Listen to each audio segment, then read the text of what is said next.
So we're reading today from chapter 17, and it's the last verse, text number 28.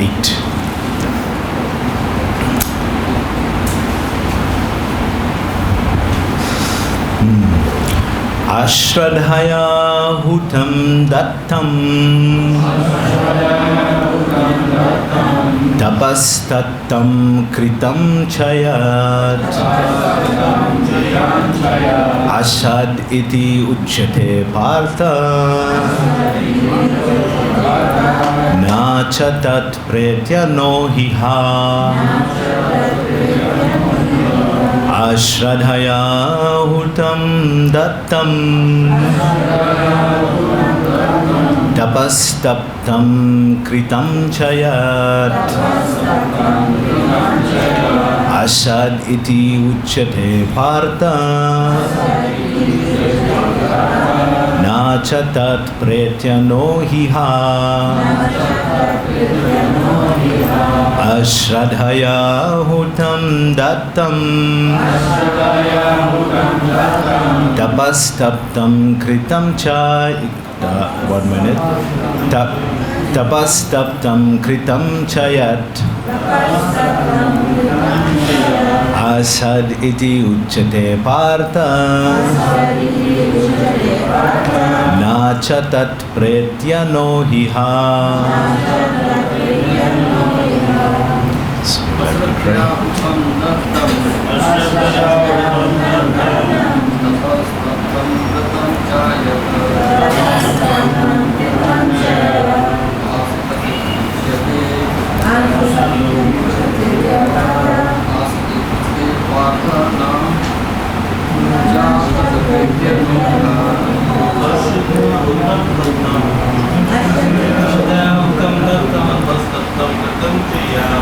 Tapastaptam utam chayat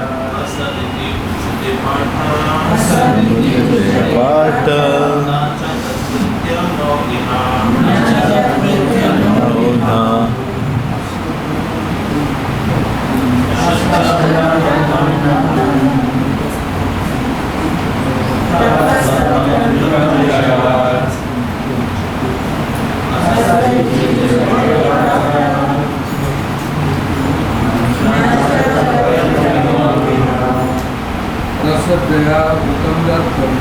Ashradhaya utam tattam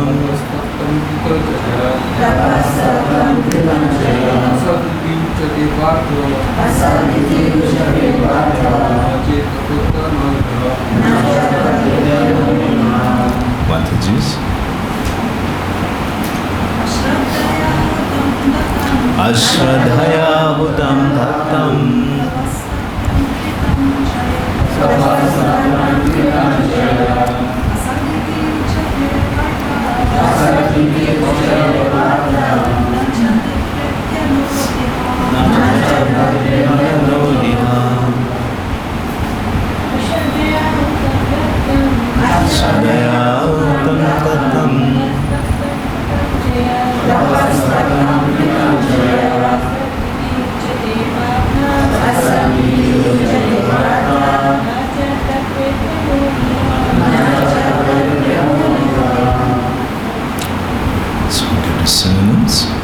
Ashradhaya, without faith, hutam, offered in sacrifice, dattam, given, tapa, penance, taptam, executed, kritam, performed, cha, also, yat, that which, asat, false, iti, thus, uchyate, is said to be, partha, O son of Pritha, na, never, cha, also, tat, that, pretya, after death, now, nor, Iha, in this life. Translation and purport by Srila Prabhupada. Srila Prabhupada ki jai. Anything done as sacrifice, charity or penance without faith in the Supreme, O son of Pritha, is impermanent. It is called asat and is useless both in this life and the next. So let's try to read the synonyms here. Please repeat. Anything done as sacrifice, charity, or penance without faith in the Supreme, O son of Pritha, is impermanent. It is called asat and is useless both in this life and the next. Purport by Srila Prabhupada. Anything done without the transcendental objective, whether it be sacrifice, charity or penance, is useless. Therefore, in this verse, it is declared that such activities are abominable. Everything should be done for the Supreme in Krishna consciousness. Without such faith and without the proper guidance, there can never be any fruit. In all Vedic scriptures, faith in the Supreme is advised. In the pursuit of all Vedic instructions, the ultimate goal is understanding of Krishna. No one can obtain success without following this principle.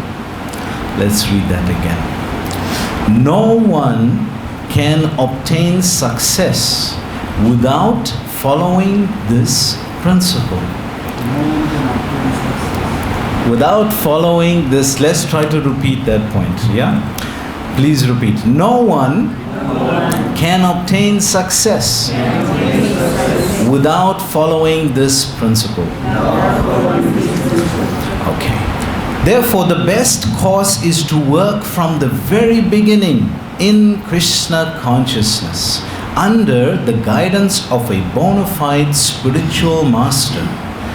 That is the way to make everything successful.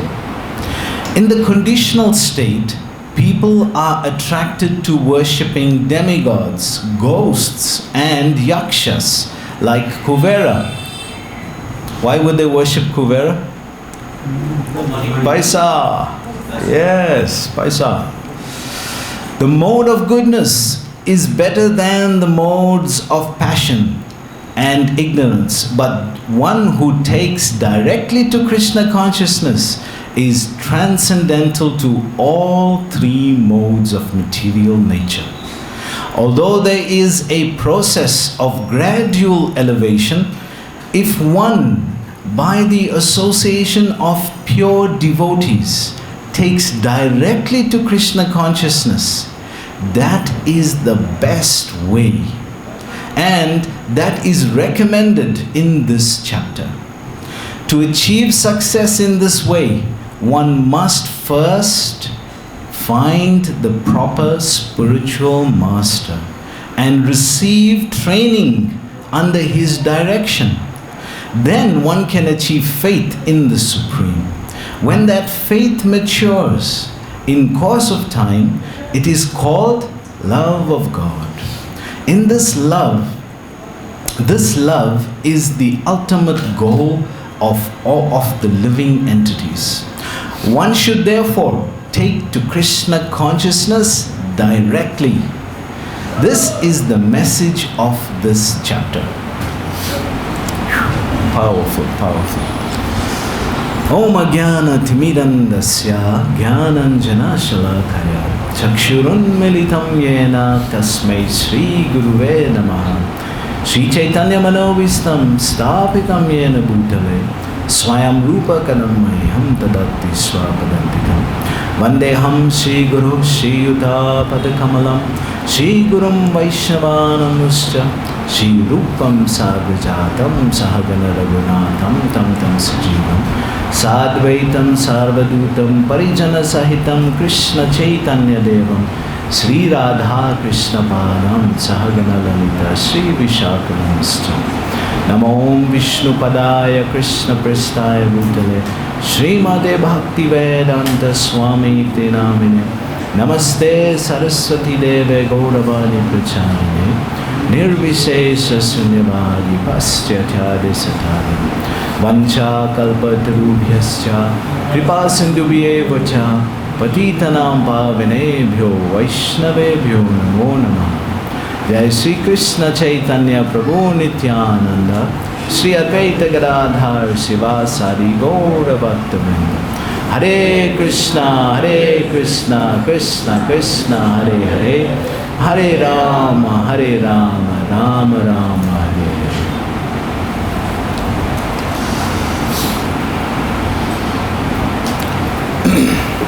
So we finally come to the end of this chapter after many weeks of intensive hearing about the different forms of faith.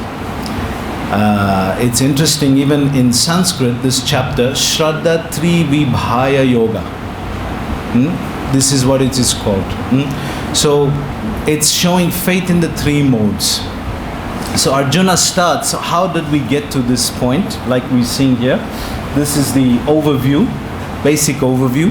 Please, little advertisement, don't miss tomorrow's class.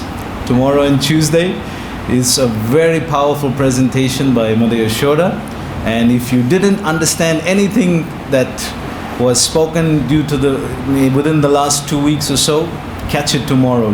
She's doing a very wonderful presentation tomorrow. This is just a basic overview, but she will do a much more in-depth one, and it's, if you want to get to this chapter, understanding it, please come tomorrow, yeah? So we've learned and read so many different things, and we're here on the last part now. And what is this aspect about? What is being discussed here?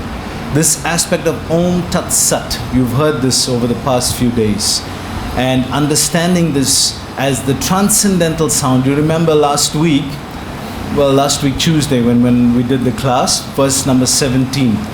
Krishna, Prabhupada, the Sanskrit word was Shraddhaya, and Prabhupada, now Shraddha we know means faith, but it's not necessarily transcendental faith. It means having faith in something. Yeah, I have faith the sun will come up tomorrow. I have faith that winter will come in a few months. So it's having faith, but not necessarily transcendental. But in that 17th verse, Prabhupada translates that word Shraddha as transcendental. Very significant. So it's the gradual elevation. Now what created this kind of question?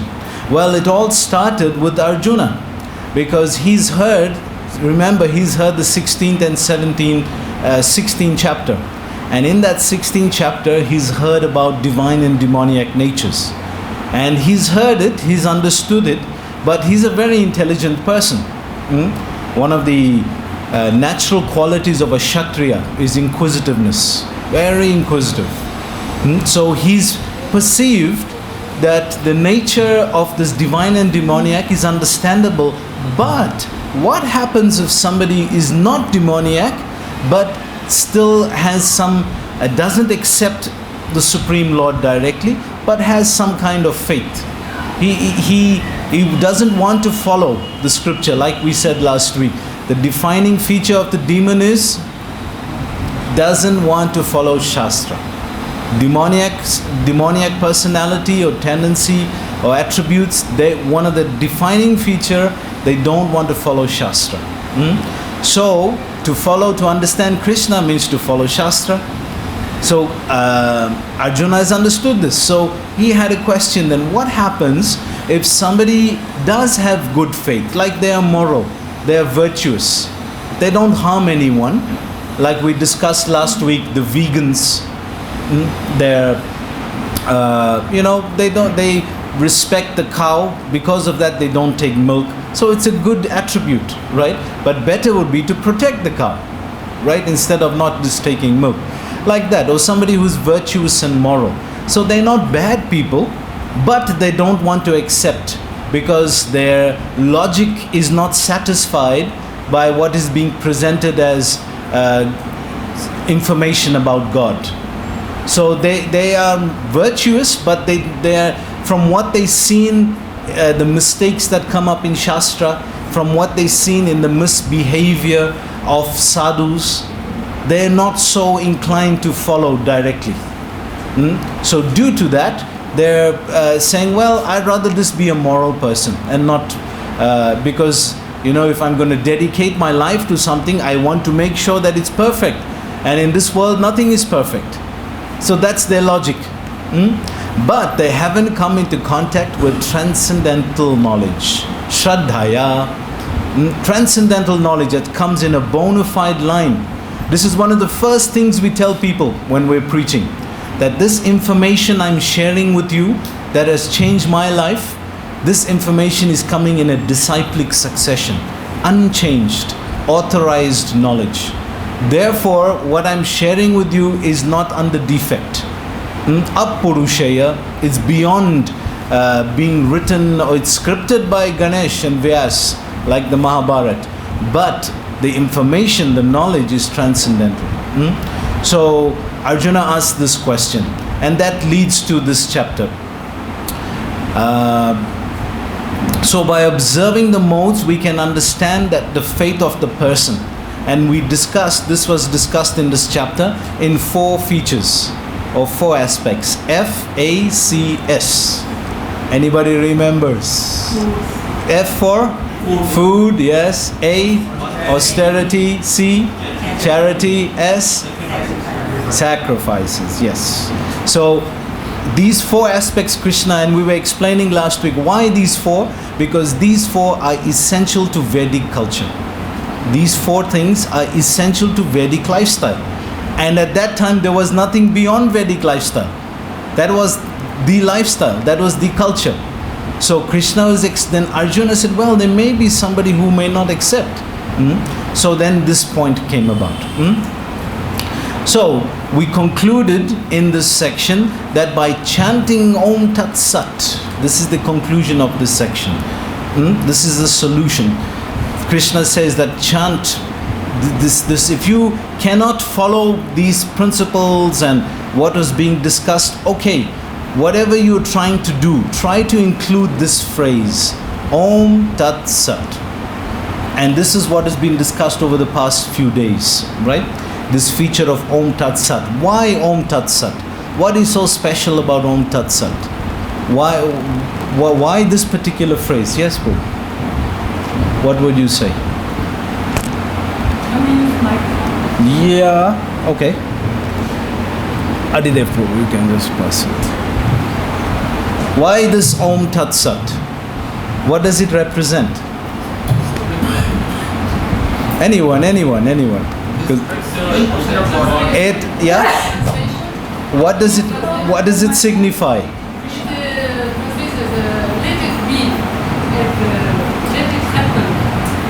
Yes, that is maybe the literal translation, but in totality, what does it signify?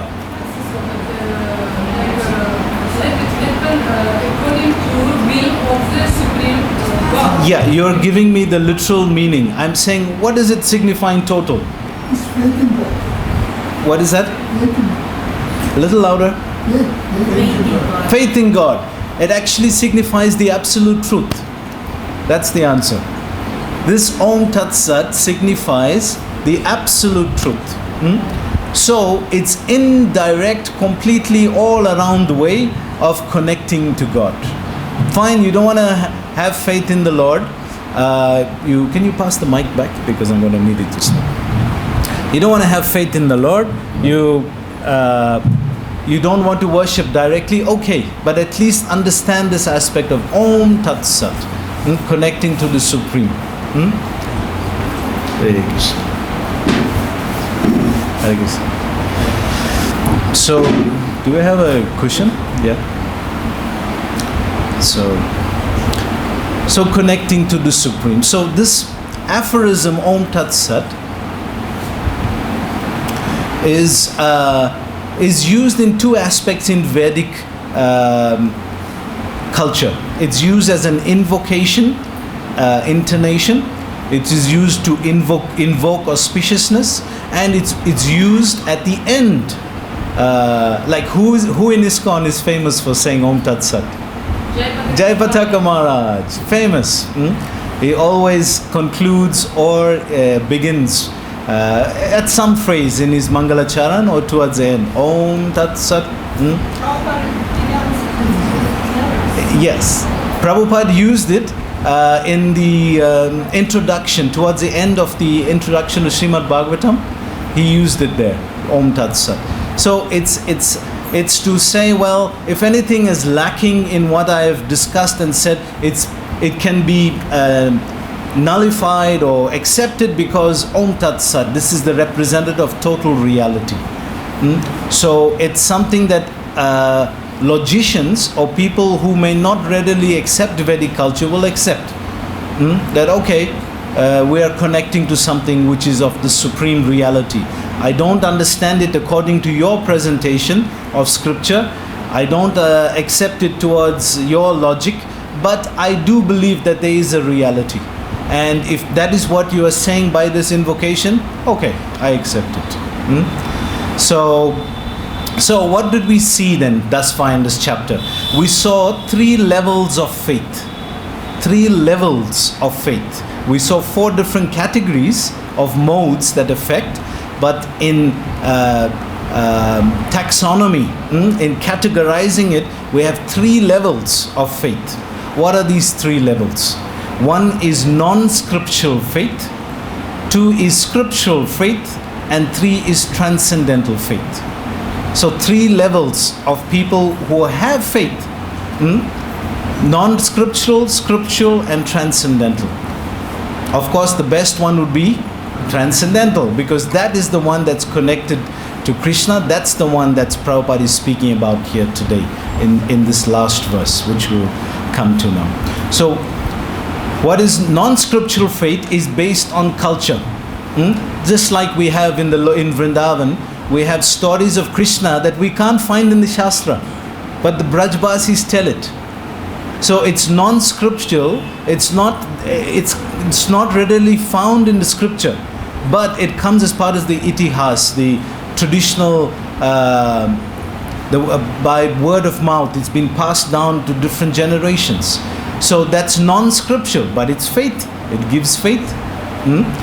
Secondly, scriptural faith. That is from Shastra, but it's not necessarily spiritual. Just like we have Ayurveda. So it's not necessarily spiritual, but it assists in part of the culture of the Veda, as part of being a Vedic person. So it is scriptural, but it is not necessarily spiritual. So that's the second category. And the third category, transcendental faith. Of course, that will be the best category. But for right now, the person doesn't want to accept. And we discussed that word in last week, Tuesday, when we did the 17th verse. Shraddhaya, Prabhupada translated that verse as transcendental. So by chanting of Om Tat Sat, one elevates through the 3 levels. This is what is concluded at the end here. So, like we were discussing, Srila Prabhupada uses at the conclusion of the Bhagavatam's introduction. So it's familiar in Vedic invocation. It's very familiar. It's used many times before you start to create mangal, auspiciousness. So when people don't want to refer to the absolute truth directly as Vishnu or Krishna, then they can use this Om Tat Sat. So it depends on the audience that you're speaking to. Sometimes you may speak to an audience that maybe won't readily accept. Maybe they are Shaivites, so they're not readily going to accept Krishna, right? But if you use Om Tat Sat in that invocation, acceptable. It's Vedic, no problem. So this is the idea. Prabhupada starts a purport here. Let's see what he puts here. Very, very powerful purport today. Anything done without the transcendental objective, whatever you do, if you don't have a transcendental objective, Prabhupada mentions the same point in the second chapter of Gita. I think it's verse 47. He mentions this, that humanity suffers from the lack of an ultimate goal. We don't have an ultimate goal in life. We have temporary goals. And what is the result of temporary goals in today's verse? What is the result? Impermanent. It's not permanent. It's a goal of life. It's a goal, but it's impermanent. We want a permanent goal. If we're going to put time and energy into it, can you imagine you put so much of time and energy and it's non-permanent? So Prabhupada clearly defines it immediately. Transcendental means you need a transcendental objective. Have a goal in your life.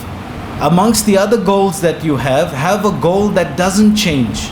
What is that goal? It's a spiritual one. Whether it be sacrifice, charity, these are all wonderful things to do. Like we said, it's part of Vedic culture. Sacrifice, charity, or penance is useless if it doesn't have an ultimate goal.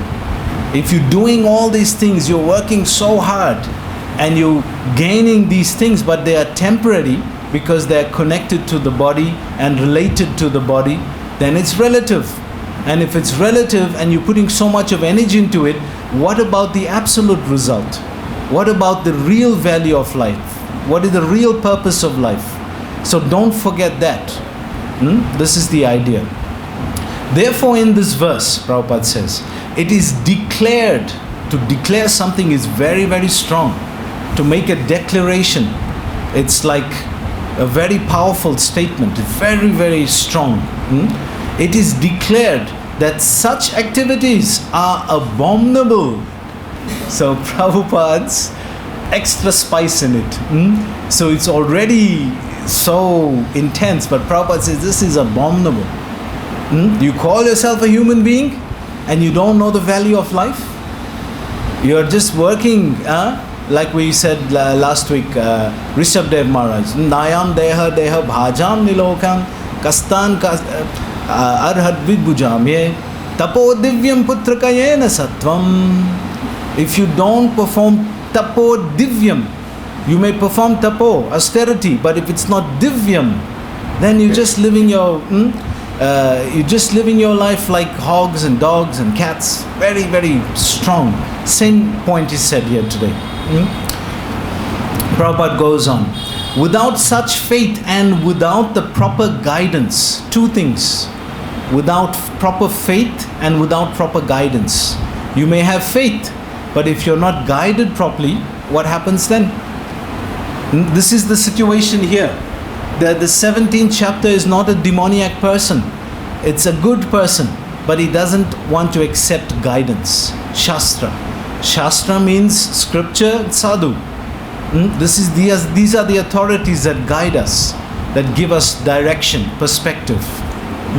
Prabhupada goes on. There can never be any fruit.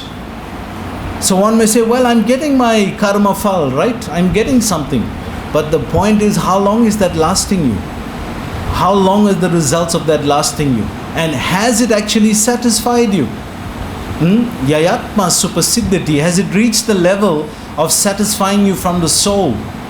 Or has it just satisfied the senses as such? So this is the defining feature. We have to come into contact with a practice that is yayatma supasiddhati, satisfying from the level of the soul. Prabhupada goes on. In the pursuit of all Vedic instructions, the ultimate goal is the understanding of Krishna. Again, let's read that. In the pursuit of all Vedic instructions. So where did we hear about this kind of phrase before? 15th chapter, text number 15. Yes. Anybody knows it? Sarvaschaham Hridhi Sanevisto. Carry on. Mattasmitir Jnanam Aponamscha. Now, Aham Eva Vedyo Vedavat Evacha. Vedaste Sarved Aham Eva Vedyo. I am the goal of the Vedas. Therefore, if you're performing anything without understanding me as that goal, again, if you don't understand what is the goal, you miss the point. You miss the point. The ultimate goal is the understanding of Krishna. No one can obtain success without following this principle. So it's a Vedic principle. It's not just a dogmatic idea of just Hare Krishna people. It's a Vedic principle. It's given in the Veda. It's given in Shastra. That if you don't understand what is Krishna and connect everything you're doing to him, then you're missing the point. Prabhupada goes on, therefore the best course is to work from the very beginning in Krishna consciousness. But how to work? Under the guidance of a bona fide spiritual master. So it is to work. Yes, I'd like to work. I want to do so many things. Philanthropy, right? Help the nation, help society, food relief, water relief, create many wonderful welfare projects. Good, but have a guidance of a spiritual master. Because just doing these philanthropic things may not actually be spiritual. You may think I'm doing good. You may think, yes, I'm doing spiritual. But it is not if the guidance of the spiritual master is not there. Like we do Food for Life, right? Which is a philanthropic activity which is run by our society. So, but it is prasadam, it is offered first to Krishna. Then it is offered as food relief. It's not just food relief. Prabhupada goes on. That is the way to make everything successful. You want to make everything successful? This is the way. Make Krishna the center of everything. Make Krishna the objective, like Prabhupada said in the first sentence. You need an objective. You need an object. Krishna is the object of the Gita and is the objective of the Gita. He is the main person of the Gita and the goal of the Gita is to know him. Both these points. In the conditional state, so if somebody is conditioned, people are attracted to worshipping demigods. Is that true? Yes. Why? Why we worship demigods? Quick result. Quick result. Yes, whatever we want quickly, fatafat, it comes quick. But not only that, under different modes then, they worship ghosts also, Prabhupada said. Ghosts or yakshas like Kuvera. So when I was recently in South Africa, one devotee was telling me, says, Prabhuji, can we worship Lakshmi Kuvera? I said, what? Where did you get this idea from? He says, no, money is wealth, right? And Lakshmi is Lakshmi Devi, which is a personification of wealth, so she's connected there. Then I said, but where did you, who taught you this? To connect Lakshmi and Kuvera together. And one is a demigod, and not even one is a yaksha, as described here. And the other is the consort of the Supreme Lord. So how can you combine this like this? So again, without spiritual guidance, it sounds right, doesn't it? It sounds like, yeah, it's money, it's connected, and he's the treasurer of the demigod, so he'll have control of money, control of Lakshmi. It sounds right. Therefore, without spiritual guidance, you may completely be misled and think you're doing the right thing. Therefore, it's important to get back to Shastra. This is the point. The mode of goodness is better than the modes of passion and ignorance. So, of course, goodness is better. But it's still a golden shackle. It's described 3 shackles. The golden one is mode of goodness. I have a golden one. But you're still shackled. But one who takes directly to Krishna consciousness one who takes directly to Krishna consciousness is transcendental to all 3 modes. This is the secret. One may be acting, working, but the process of bhakti gives one an opportunity to work beyond the modes. Mamscho vibhitarena bhakti yogena sevate. Saguna tamatite tan Brahma Budya kalpate. Triguna Vishaya Veda Nistrigunya Bhava Arjuna. Move beyond the modes. So bhakti offers that opportunity. It looks externally like it's karma, it's activity, it's doing things, but the consciousness is different, right? Beyond the modes, although there is a process of gradual elevation. So gradually, yes, this is not bad because it's gradually elevating, but how long does it take? Are you willing to continue like this? Birth after birth to continue before you come to understand Vasudev Sarvamiti, Sam Mahatma Sudullabha. Bahunam Janmana Ante, how long it will take? Here we have what a chance in this lifetime. We have Gauranga Mahaprabhu's mercy. We have Srila Prabhupada. Recently this Jaladuta celebration was so amazing. How many of you saw those videos? Yeah? Some of them? You were there? I was there again. How was the experience? Oh, amazing program, amazing. 125 nationalities all over the world. So I heard. Defeated two Guinness records. Yes. By ISKCON. Haribo. Srila Prabhupada. So just like that, it was a powerful experience. Why? Because we appreciated the value of what Srila Prabhupada actually went through. When I heard those, actually we want to try to show it next week for those who didn't see it, because it was so powerful. I was really moved by it. But why? Because people who were non-devotees who were speaking with such depth of appreciation to Srila Prabhupada that they didn't think that this Swami, Bhaktivedanta Swami, did something so great. Okay, he went by boat, it was an austerity, but they didn't realize what a great achievement this person actually did. And as they spoke about it, they made us, followers of Prabhupada, realize that what Srila Prabhupada actually achieved was amazing, absolutely phenomenal. So Prabhupada goes on, if one by the association of pure devotees, takes directly to Krishna consciousness, that is the best way. So who is so fortunate to get that association? Who is that Bhagyavan Jeev who can get Guru Krishna Prasada Pai Bhakti Lata Beach? Who can get that? Unless the pure devotee comes to you, how would you know? How would you get Krishna? This is the sacrifice Prabhupada went through. He went through that torment, 2 heart attacks, went to America for this purpose. When compassion burns in your heart so much that you can't tolerate the suffering of to see another person in that state. You will put yourself under any circumstance, under any situation. This is the pure devotee of the Lord. Any circumstance is no problem, there is no difficulty. Yes, externally it looks difficulty, but internally there's more pain tolerating the burning compassion in the heart than tolerating the external discomfort.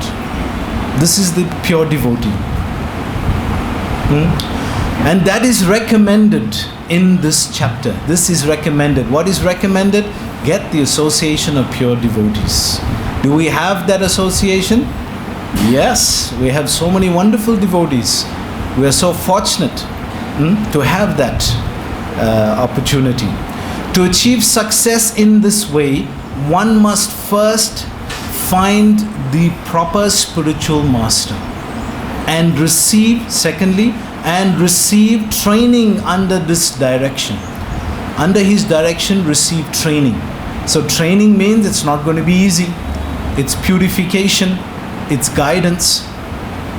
I was just reading today, one devotee, somebody sent this to me, was saying, it was a dialogue between Prabhupada and a disciple. And the disciple was saying, Prabhupada, I think I'd like to go to the Himalayas.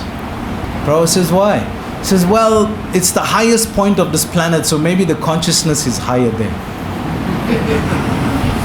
So Prabhupada heard her out, and Prabhupada said, if you just stay with me, I'll take you higher. If you just stay with me, I'll take you higher than that. So it's similar kind of concept, right? Because it's all the sadhus sitting and meditating up there in the Himalayas. Certainly the consciousness is high. But when you're in the Dham, when you're in the holy Dham amongst devotees, when you're chanting here early in the morning during Brahma Muhurta, the time is favorable. How many sadhus in this place are chanting at the same time? All the sadhus. Nobody is sleeping at that time. No genuine sadhu will be sleeping during Brahma Muhurta. So they are chanting, they're connecting with that spiritual energy. Can you imagine the environment at that time of the morning in the holy Dham? We have access to that. We are in that energy. We are in that, the turbulence of that powerful spiritual energy. Then one can achieve faith in the Supreme. When that faith is mature, it comes, when that faith matures, in course of time, it is called love of God. It develops into love. So what Prabhupada is talking about is from Shraddha to Prem. At first, yes, you will have a little faith in something. You see, these Hare Krishna people, nobody's going to cut their hair like that for nothing, right? And nobody's going to put that marking on their forehead for nothing. So, and then the beads around the neck, and they continually chanting like this. There must be something they're experiencing. Let me go and see. And excuse me, what are you doing? Why are you dressed like that? And then it starts. Some curiosity, some faith that these are good people. Let me just find out a little more. So this love is the ultimate goal of the living entity. This is what? Remember the first sentence? You don't have an objective goal. This is the goal. This is the ultimate goal. Love of God. Prema Pumarta Mahan. To achieve this love of God. One should therefore take to Krishna consciousness directly. Don't try to take some external route to it, or some absolute reality idea. So take to it directly. It's been given to you directly. It's been given to you in as a gift. Take it directly. Apply it directly. That is the message of the 17th chapter. That is the message. So let's try to just see what we've been going through here. So having faith in God, many people have faith in God, but you may have come to this state in your life sometimes, right? And maybe saying, God, are you there? Can you help me? Is there anybody out there? Who can help me through this problem in my life? So when we see through the eyes, because faith is not something we can touch, feel and taste like the senses can. So it's like you have to believe in this so-called thing, blind faith, and then you will get help, so to speak. But is there anything we don't put faith in? Even the scientist has faith that his experiment is going to work. He has faith that it will work. So there's every aspect of life we put faith in. So when we see through the eyes of faith, Shastra Chakshus, Divya Gyan, when we see through that eyes, when we have that glass, those kind of spectacles, then the world looks different, very different.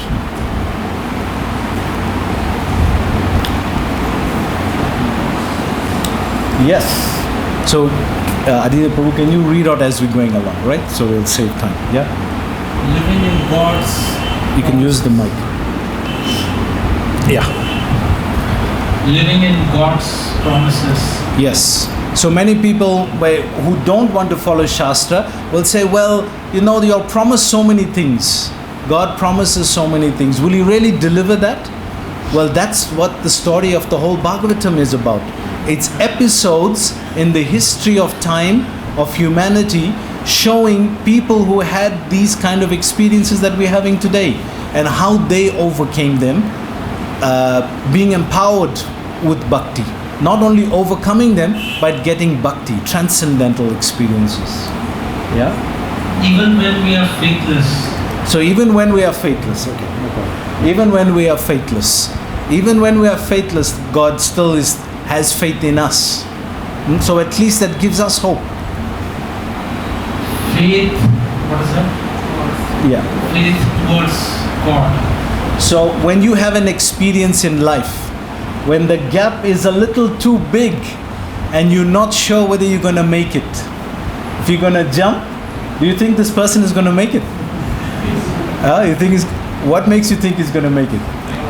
He has faith in himself, otherwise he wouldn't have even started this. He has faith that if I'm gonna jump, I'm gonna go all the way. I'm gonna jump all the way. So you may have gaps like this in your life, moments in your life when your faith is tested. When your faith is tested, and they come frequently. Remember, it's part of the development of bhakti, from Shraddha to Prem. If the faith is not strong, how will the higher levels develop? Like externally, faith starts with Shraddha, but as it becomes transcendental, then Nistha is actually the transcendental level of faith. That is devotional faith, really, when one is almost unshakable in that level. We see Bharat Maharaj, an extreme example, but one is almost unshakable because one is experiencing the transcendental reality. Yes, faith in God. Faith in God includes faith in His timing. Yes. So trust in His timing. We want things to happen in our time. Even in the perspective of reality, what is human life's time? We have bacteria that live only a few seconds. We have animals that live only 1 year. We have human beings that live maybe 50, 60 years. We have trees that live 1,000 years. So even in the different species on this planet, time is different. Actually, time is one thing we never measure. This thing doesn't calculate time. It just measures it. It doesn't give you time. It's called a chronometer. It just measures time. That's all it does. What is time is something very different. So trust in Krishna's time. Faith in God changes everything. Yes. If you have that faith in Krishna, if you have that objective, the goal, the ultimate goal, this changes every perspective of your life. Everything. Have faith in God. Yes. Based on scripture. This is the point. Follow the Shastra is giving it. The sadhus are showing the example. The book Bhagavat, the devotee Bhagavat. Both examples are there. Om Tat Sat, Supreme Absolute Truth. So this is one idea of the complete perspective of Om Tat Sat. It's the absolute reality. So even if you don't want to follow the different systems that were given in Shastra, okay, at least understand this principle of Om Tat Sat, the absolute reality. So indirectly, what is Krishna doing here? He's making you chant. If you're chanting, okay, you don't follow Shastra, you don't want to chant Hare Krishna, but you'll chant Om Tat Sat. So that will purify you. It's connected to the same reality. One is in relationship. Maha Mantra is in relationship to Krishna in 5 features. And Om Tat Sat is just a direct address, saying, oh God, please help me. When we chant, we say, oh Krishna, we know who He is. We know who's the person. So this is another expression of Om Tat Sat, something we've been covering recently. It's okay, it's Om Tat Sat, it's saying the same thing. So faithlessness, we don't want to have an experience of not having any faith. We have faith, but we want it to be guided in 2 ways, Shastra and spiritual master. Have faith in God. So let's move it up. So I need the mic here for some sound.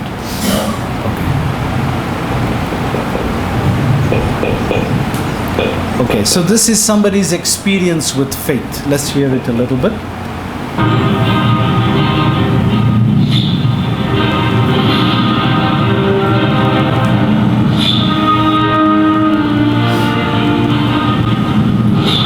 Hey everyone, it's original Christian Mario, and here for another edition of Vigilant Biblical Teaching. In today's video, I wanted to talk about the awesome power of faith. So what is the awesome power of faith? If one who has faith, like they say, faith can move mountains. So let's hear this person's. It is so important to understand what it means to have faith in God. It is so important to understand what it means to have faith in God. Because it's a kind of hard thing to do, especially for us fallen humans. So for fallen human beings, it's not an easy thing to do. In our flesh, in our fallen nature, we're constantly trying to look at the natural to have belief and faith in things. But God calls us to have a faith that believes in the unseen. And that can be very challenging and difficult. So because faith is unseen, it's challenging, it's very difficult. So let's, in conclusion, hear from Prabhupada directly what is the power of faith and how to develop it. It's a very powerful class. So hear attentively.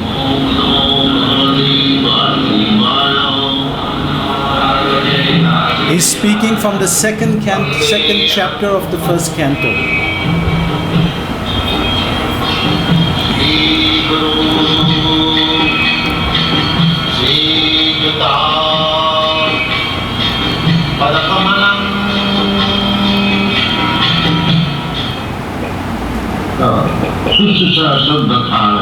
So he's speaking from this verse, Shushudara Sharadhanasya Vasudeva Katha Ruchi, one who's hearing, who has faith in hearing about Krishna. What is the effect of that?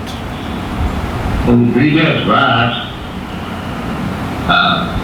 it has been explained, Jasamudhyasya Aditya. One has to be engaged, always thinking. This is the soul. You have to take this soul. This is the sword. One has to be always engaged in thinking. In today's verse, Prabhupada says one has to worship directly Krishna.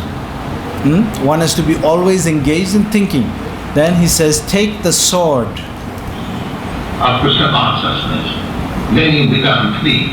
Then you'll become free. The knot is cut by this soul. So, now how we can get this soul? So how do we get the sword? Because that is the faith, that is the connection to Krishna. How do we get the sword? Let's hear from Prabhupada. That process is described here. That you simply, with faith, you try to hear. What should we do? Try to hear. You get the soul. You'll get the sword. Just by trying to hear, making an attempt to hear about Krishna. Yes. Actually, this Krishna consciousness movement is spreading. We're getting the sword on a planet simply by hearing. I started this movement in New York, you all know. I had no actually any sword. So Prabhupada is giving how he started. He started in New York with nothing. He didn't have the sword he's talking about. Just like in some religious principles, they take the religious scripture in one hand and another hand sword. You know this? You better convert to what I'm telling you. Otherwise, off with the head. Right? Prabhupada is talking. You accept the scripture, otherwise you cut your head. This is also another preaching. So just like, but Krishna is not so bad. He's saying, okay, you don't want to accept scripture. Okay, I know you're not demoniac, but at least chant Om Tat Sat. But I had also sword, but not that kind of sword. So Prabhupada is saying, I've also got a sword, but not to cut off your head if you don't follow Krishna consciousness. What is this sword? This sword. To give chance people to hear, that's all. To give people chance to hear, that's all. That's why this Om Tat Sat, they're giving them a chance to chant, giving them a chance to opportunity to hear and chant. Because you don't want to accept Krishna, no problem, but at least just hear, just hear. Vasudevi Katha. As soon as he gets a ruchi, So what happens by this, slowly there's purification that happens. And by that purification, he starts to get taste. Ruchi. Ruchi means taste. Here is Krishna talks. Very nice. Let me hear. This very much, you get this one. Immediately you get it. The sword is in your hand. Vasudevi Katha Ruchi. But the Ruchi comes to whom? This taste. Because, as I have several times explained, the taste, especially sugar candy, everyone knows it is very sweet. But if you give to a man who is suffering from jaundice, he'll taste this bitter. So just like if you tell a non-devotee now, no, you chant Hare Krishna, you take vegetarian prasadam which is offered to Krishna, and you come and dance in the kirtan, and he'll say, hey, with your haircut like that, I'm going to stay far away, I don't want to, he doesn't want to accept straight away. He doesn't have the faith straight away. So slowly, it's gradual. Everyone knows sugar candy is sweet. So although sugar candy is sweet, when you taste it in a jaundiced state, bitter. But the particular man who is suffering from disease, jaundice, he will taste the sugar candy as very bitter. Everyone knows it. This is bad. So, Ruchi, the taste for hearing Vasudeva Katha, Krishna Katha, this materially diseased person cannot have taste. So if one is materially diseased, it's obvious, because he's diseased by material desires. He doesn't want to hear about Krishna. But this process is so powerful that people are instantly changing like that. Mataji went to that program, the Jaladuta. The chief police officer, I don't know what the title is, it's IPS officer, Kiran. Assistant Commissioner. Right. This person was such a big person. This person came to Krishna consciousness just 1 month ago from the yoga day. She went for the yoga program. She got a book from one of our swamis. She read the book. She's preaching like a 10-year, 20-year preacher. And what a powerful, she's got 5,000 Twitter followers. And she put this book on Twitter and said 5 million, correct. 5 million, sorry. 5 million. And she just, people like this can spread Krishna consciousness just like that. So what has happened? Something has happened to this person. This person was never like this 2 months ago. 2 months, can what process on this planet can change somebody's life, such a high profile person, in 2 months to become madly in love with Krishna? Show me any other process on this planet. This is Ruchi, taste. This is taste. To get this taste, there are preliminary activities. What is that? First thing is that appreciation. Oh, it's very nice. Firstly, to appreciate. Oh, it's very nice. These people are doing some nice thing here. Adu Sadhya, Sadhana, Sadhya, the appreciation. This is the beginning. Then Sadhu Sangha. Then mixing, all like these people are chanting and talking of Krishna, let me go. So Prabhupada mentioned that in today's purport also. Associate with devotees and take guidance from a spiritual master. Sit down and let me hear more. This is called Sadhu Sangha. Those who are devotees, to associate with them. This is the second stage. The third stage is Bhajana Kriya. When one is associating nicely, then he will feel, so why not become a disciple? So we receive application. Prabhupada, if you kindly accept me as your disciple. This is the beginning of Bhajana Kriya. Bhajanatya means to engage in the service of the Lord. So slowly, as can you see how the faith is slowly developing and growing? And now the person is on the level of saying, Prabhupada, please, I want to become a disciple. So Prabhupada is saying it's gradual. It's gradual, but this is the power of bhakti. Although it's so gradual, with the mercy of Chaitanya Mahaprabhu, with the mercy of Prabhupada, big influential people overnight are becoming devotees. Big personalities. There was another person there also. It's a politician from Hawaii, Tulsi Gabbard. And she also spoke she spoke like she was giving a class. Rupa Goswami says like this, and I'm saying, wow, this lady is quoting Rupa Goswami, you know. Yeah, she quoted from Nectar of Devotion, she quoted from so many, and at the end she appreciated that the greatest gift, that austerity that Prabhupada went through, to bring the holy name to the Western world, to the Western people, but not only bringing it there, having faith that this is the medicine that's going to cure them. This is the medicine that's going to cure the people of Kali Yuga. His absolute faith in that transformed the devotees' lives. So we'll end on this last pastime. When Prabhupada was taking sannyas, then it was at the Keshavji Gaudiya Math. So the Prohit Pujari was doing the yagyas and the samskars and chanting the mantras, and Prabhupada was sitting there, but he was chanting softly. And at the same time, there was Krishnadas Babaji Maharaj was there. And anybody who knows Krishnadas Babaji Maharaj, yeah, right. So he is somebody who non-stop chants. He just cannot stop chanting.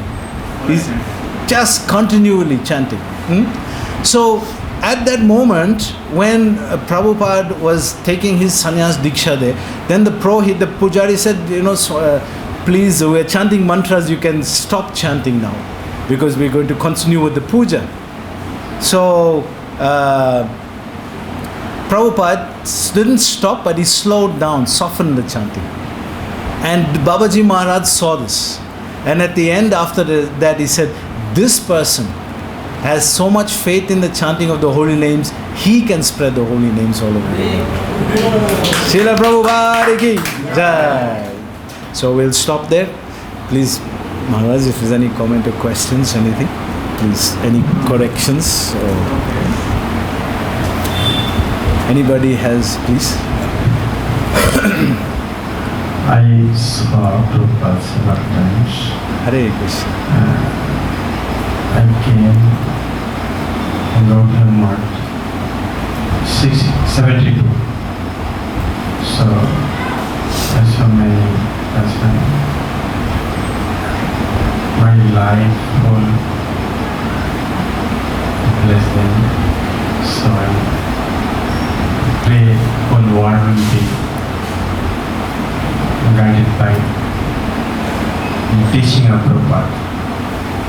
That is the real peace. Prabhupada saying, to build a home where the whole world can stay. This is the time to feel it. The whole world is one. They can change only with the guide of Prabhupada. This is the only way. Hare Krishna, Hare Krishna, Krishna Krishna, Hare Hare, Hare Rama, Hare Rama, Rama Rama, Hare Hare.